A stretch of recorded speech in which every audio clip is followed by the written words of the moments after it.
Hi guys, welcome to another episode of CricChat with Baaz, sponsored by icycle.in. If you have any cycling needs, requirements in the city of Bangalore, these are the people to visit. Here's their website, this is their Instagram ID, and please follow them on Facebook as well. Now, today's guests are more of mentors for me than guests. They've been more than mentors. They've been guiding influences in my life, and their guidance has always been sought by guys like me. And they've never shied away from helping people who need help, no matter in what a form or feature they can do it. They've always come forward. Also voluntarily, they've done a lot of work. One of the most humblest people that I know, and I'm lucky to right now have my first captain in Indoor Cricket, as well as the mentor who actually showed us the way in spreading the Indoor Cricket name in the whole of the UAE, Mr. Manoj sir and Prameela ma'am. I don't think I need to give any more introduction to both of you. So please welcome to my show. Thank you. Thank you, Shahbaz, and we really appreciate that you have chosen Manoj and me for this very prestigious show of yours, and we are proud to be a part of it. My honor, ma'am, my honor. Actually, I am glad and very grateful that you both have decided to come together for the first time on any show, and that has been my show. So I really am really grateful for that. Thank you. Okay, I would come to you, Prameela ma'am, on a second basis. I want to go first to my first captain of Indoor Cricket. So Manoj bhai, I don't know if you remember, I played my first match in Indoor Cricket, obviously in Insportz under Baskin Robbins. Riaz brought me there, so you're always going to be that special captain for me. Also, the last match that I played in ICC Academy was against you, fortunately or unfortunately, and you remember that six I gave of the last ball, and you had some beautiful words to say for me. So we have gone from for 18, 15 years of relationship, played to get together, played against. But it's always been an honor to know you, sir, and it's always been a privilege to play with and against, or just to be around you as well, even officiate your matches at times. Now, my question is, sir, just like I ask a lot of people, I ask how you started with Indoor Cricket, how you started with regular cricket, all those things are there. But today I want to keep this episode a little separate because there are a lot of other, facets to both your personalities, and that is the social work and the NGO work that you both have been doing for, I don't know, more than 2 decades that I know. Manoj, I want to know how you started and how you met Prameela ma'am for the first time. How was your first interaction? Very interesting question, Manoj will answer this to you. Okay. I came to Dubai in 1999, July 99, and I was never, the indoor thing. I've never played an indoor stadium. So my friend John, he said, you really enjoy it. And that was the time. I still remember it was last week of July 1999. I came and I saw this. And I was in Saudi for a few years, and it was such a joy to come there at Insportz and play. For me, it was a different world. And then slowly what happened, we got used to it, and then it became like a family. Friday we have to be there at Insportz because. And I think I met Prameela in the year 2001, I believe. 2001, 2002, and that is how the journey started. And then we'll talk about the other part later when you ask me. So this is basically Insportz how we started this, but it has been a great experience. Ma'am, knowing Manoj sir, I'm sure he's hiding some very interesting facts about your first meeting. Would you like to add to that first meeting and how it was? Yes, first of all, I remember Manoj was never called Manoj at my center. For some reason, he was called Mania. And I never understood who this guy Mania was. So slowly I got to know about him, and I remember one afternoon he came to Insportz because he was around Alcos and felt like a cup of coffee. And we were sitting together, and then we were just chatting, and then he said, I do this work. I go to Rashid Hospital every Friday to meet some patients, laborers who have no family here. And some of them even have problems getting their bills being paid because they are the blue-collared workers and companies don't really, Yeah. So he asked me to join him for this rounds on Friday morning to Rashid Hospital. Honestly, I was not sure how I would manage it because, like Manoj said, I have never done this job before. And I didn't know whether I could face certain situations. So I went one Friday morning and he met me there and he said, I'll take you around. I said, okay. And it was best Friday of my life because I really thought we had brought so many smiles on those people because no one visits them. And then thereafter, actually, there was no looking back. I just went every single Friday and met many more people who were actually involved in this field. And but I have to say, Manoj was the one, in my case, to give me that start. Otherwise, I don't think I would have ever started something like this on my own. So that's how Manoj and I met, and then our relationship, of course, got more stronger and felt like doing more and more because we both started working like a team. And then there were a few others who helped us a lot as well. So that was the journey of Manoj and mine together on this social work. So I met somebody who was in need, and first thing is there was no one I could talk. I only spoke to my friend John, and I told him this is what it is. Can we organize a cricket tournament? All friends coming together, and he said, okay, go ahead. And then I went and met Prameela. The first thing she said, okay, just she's open to it, and then that is how the journey started. So, and then as we did this cricket tournament for almost about 10 to 11 years. We did. We could help people out. And we actually named it Cricket for Cause. Yes, I remember that was one of the best tournaments that I have umpired in because the whole feeling around the whole of the arena was always of aggression, when other tournaments were organized, the regular tournaments or one-day tournaments of the leagues. But whenever this tournament, basketball tournament was organized, the whole feeling was of, a joyous moment, momentous occasion coming together, all the different players. They used to just play for fun, they used to play for enjoyment because they knew that at the end of the day, the underlying cause is what matters more than the trophy that they'll be winning at the end of the day or the runs they'll be scoring. So that was something that was a different thing about these tournaments that you organize. And I was lucky enough to have lots and lots of ice creams during those tournaments as well. Yeah, we may have started it, the whole idea of cricket for a cause, and then many more such tournaments continued, and I must appreciate all the players. They were all more than happy to participate in such kind of tournaments as well. As you rightly said, maybe they were less aggressive because the purpose was not winning the trophy. That was the main thing. So yeah, it was a very good idea, and it really stuck on for over 15 years. That's true. Yes. And you say in Hindi mein bolte na karwa banta gaya. I don't know that full sentence, but it says what it says, karwa banta gaya, and then there were many people who were there to support it. राही जुड़ते गए, कारवा बनता गया, मंजिलें पाती गए, ऐसा कुछ है. Right. Okay, so I have a few questions and thoughts that I wanted to check with you. First of all, I want to know if anyone wants to join your cause, and it'd be staying in UAE. I'm sure there's a lot of people will be watching this video across the countries, in UAE and India as well. If they have to be of any assistance or any help, if they want to reach out to these kind of people through you, what is the process for that? How do they contact you? So, we don't have an organization or something. It is basically only me and Prameela. There are friends. Today morning, I was thinking every phone call I get, I'm going to say everything is going to be well and then start the conversation. So, you can start it on your own, just spread the word, encourage somebody. It is not that everybody needs money, but there are people who need encouragement, who need some support, We are blessed that we have people. I got a problem, I call up Prameela, or she calls up somebody. There are people around. But there are so many who are all alone and, staying there. So we don't have an organization as such, but it is me, she, and there's one more lady called Pam. And then, we try and do whatever we can from our side.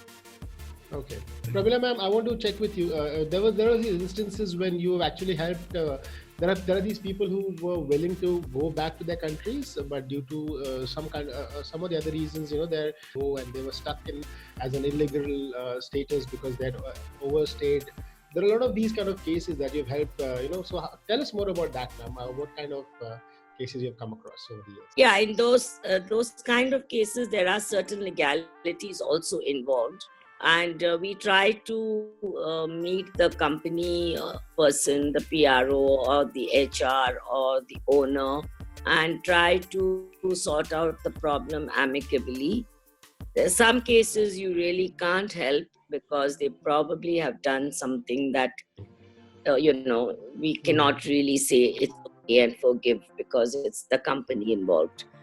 There are many cases, but some of the cases that I have really helped is in the prison, where they are in the prison for certain reasons, and then they have to complete their sentence, but then they don't have money for their ticket. We've helped them to go back to their family and to their hometown, move on with their lives from there. Some of them are very much in touch with me, even now, telling me what they're doing and how they're doing and how grateful they are, which is itself a very nice feeling that they remember you, they remember you. Absolutely. So there are lots happening everywhere, So like Manoj said, we don't really go around, we don't have an kind of association to relate to. It's been our own individual efforts that has been helping and letting people. Our friends have helped us if we need money. Like even now, currently, with the virus going on, many people have lost their jobs. They don't have salaries. They don't have food. We have managed to collect money, make some kits for them, deliver it to their house. The supermarket will go and deliver. Now, these are small gestures. It doesn't cost us too much. So I'm not really missing that we don't have an organization. If you really want to do, like you say, every drop makes an ocean. And that's how we've just helped everybody with whatever little we can. That has meant a lot to them, however small it must have been. Am I right, Manoj? Yeah. I'm saying it's only God's grace, that we are in the position. If you have, I'll share a small experience like what happened. I had gone for a funeral in Sharjah. I think 2001, 2002, I believe. My friend's mother passed away and I was holding the coffin. What happened is I passed on the rope to the guys standing on the other side and I fell inside the grave. And the coffin was on top of me. I was inside the grave for about 2 minutes. And believe me, Shabaz, that changed my entire outlook towards life. You are going with nothing, you came with nothing. So, you have if you can help, you should definitely help because, God has a plan and purpose for each one of us. So, you go through these experiences for you to understand what life is about. And, I really thank God that I went through that. So, they say, you can't only breathe in, right? You have to breathe out also, right? So, that is how you give. You take some and you give more. So, it's always a joy to give than to receive. By God's grace, we could do that. So, really thank God for that. Brilliant. So as I was saying, this has been a very humbling experience because I've known you both personalities for such a long time, but we have never had the opportunity, or maybe I wasn't foreseeing enough to come forward and ask these kind of questions, even in a general private conversation. So it's always all been about cricket for me. But as I said, this particular episode is kind of trying to move away from cricket and talk about the different aspects of personalities like yourselves. So I wanted to now just get back a little to cricket, if I can, if you allow me to. I wanted to know, ma'am, being the first ever indoor cricket arena in the whole of the Middle East, and you and your brilliant mind of a brother that you have, with Pradeep sir, how difficult or easy was it to go through? Maybe just a few words if you can care to share how it was. Well, it was difficult because we were looking at the expats here and to communicate.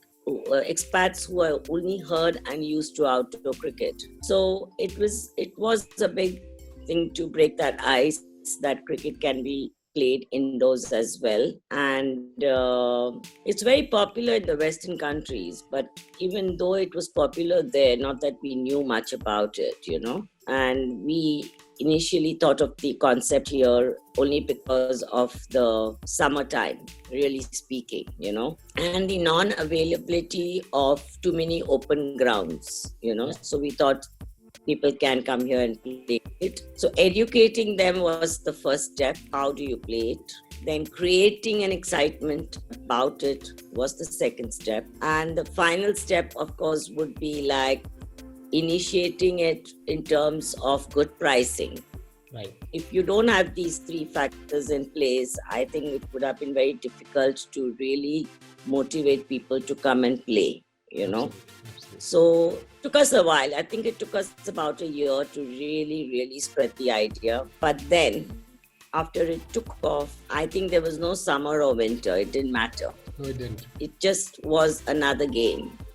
It was one brilliant event after anybody another. who was passionate about cricket. Exactly. Then it spread more than cricket for us. Then we thought corporates were coming, birthday parties were being done. Yeah. You started calling it a multi-purpose court because you could do volleyball, you could do basketball, you could do, Even of the course, summer after a camps. year, many ideas came. Summer camp, of course, which is one of the most popular events of Insportz. Unfortunately, this year we couldn't do it because of the virus. Yes.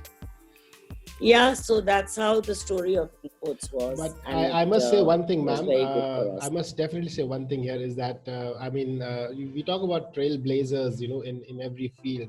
I believe, Pradeep sir, and you have been those trailblazers in the UAE and the Gulf and the Middle East sector, so to speak, to bring the indoor cricket format and make it so successful that now in the whole of the Emirates of Dubai, I believe there are about 6 or 7 arenas who cater to indoor format, and one in Saudi. There are talks of one coming up in Qatar and Bahrain that I know of, that I'm aware of. There are talks of some happening there.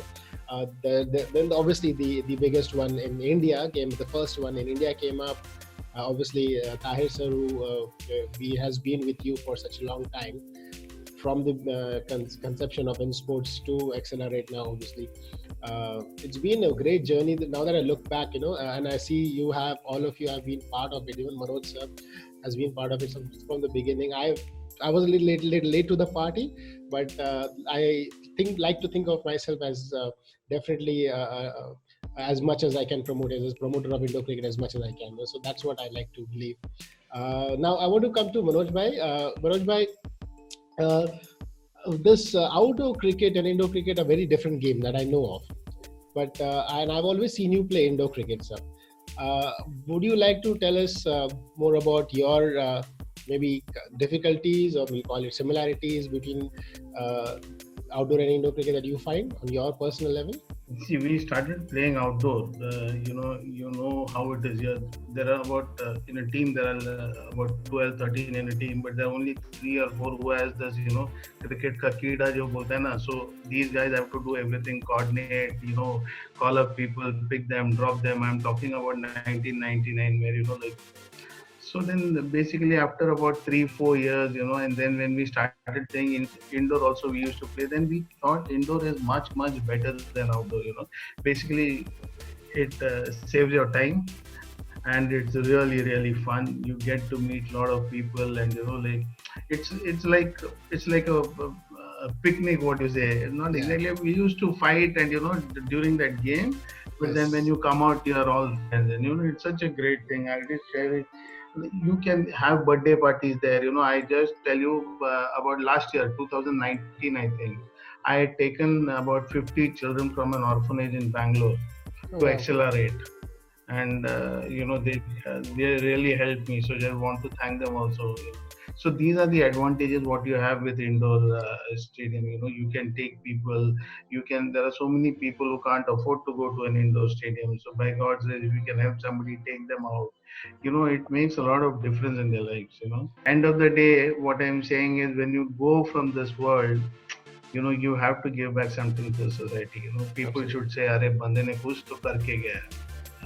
So that is what we want to do. So I have this section on my show where I ask, about your 2 favorite or 3 favorite memories as far as your cricket is concerned. But obviously, because this particular episode is not entirely about cricket, so I would like to ask both of you, starting with ma'am, of course, first, is any 2 memories that you would like to share? One maybe pertaining to your social causes that has always been at the top of your mind and close to your heart. And maybe if you want to share one memory that is from your cricketing journey with the indoor sports as well. Well, cricketing journey, the only amusing part that I always have these memories about the cricketing journey is that when some of the players actually call me up to say that the umpire did not give a no ball. And I say, I'm sitting at home. How do you expect me to answer this? I used to find that very funny, but very concerning as well, because at that time I was running sports and it mattered to me to get that thing corrected. So that's one of the funniest memories I would relate with in sports, particularly. It was always the umpire's issue, and that for a no ball and wide, and there's something like, I don't think even the umpire can say anything much about it, because it's what he saw is what he gave. That's it, Absolutely. And regarding my social work that I do, there are many memories, but one of the best memories I can share is one of the girls who went back after her sentence. She immediately adds me on her Facebook. And we are now friends on Facebook and communicating with each other. I think those are lovely, sweet memories for me to hold on to, Wow. That's so sweet. I would say that's a very precious memory for me. Yeah. Really. Manoj sir? It's a long one. I don't know if people will believe this, but this is what happened actually. One of my colleagues, in Baskin Robbins, he got a stroke. And he was admitted in Dubai hospital. And what happened is he lost his memory. And he had, because he was working with me, he used to tell me every month I save something, and his account was in a bank. And, I said, now how do we do this? So my colleague from finance, he said, okay, what we'll do is let him get his conscience back, and then we can, I said, how can you do this? Like we have to take him back and we need to release them, we need to get this money. So believe me, Shahbaz and Prameela, I don't know like how people will take it. Okay, I said I will take him to the bank. Okay. And day before that, I was just praying. I said, God, help him to get this money. And believe me, what happened is while I was praying, I got this vision. The next day, I'm going to Dubai hospital with one of my friends. And we decide we will only take a taxi because this bank was on Sheikh Zayed Road and there would be no parking. And I'm seeing this one day in advance, okay? And we park the car. He can't walk, obviously, because he's got a stroke. So we carry him, we take him to the bank. And the manager comes and he looks at him and he says absolutely no problem. He takes his passport and checks everything, and he releases all the money what is due to him in the bank. And while going back, I just wait in the office. I park the car and I tell everybody, okay, if you want to meet Mohammed, please come down, because he's traveling to, car was parked in the office, below the office. People came, met him, and we went, then I took him and I dropped him to Kerala and came back. Oh, wow. So, I'm saying, when you have that faith and when you pray, and this is what my experience is, and it was such a great thing. I'll never forget that. So that is one experience. Cricketing experience at Insportz, I don't know. I can write a book on it.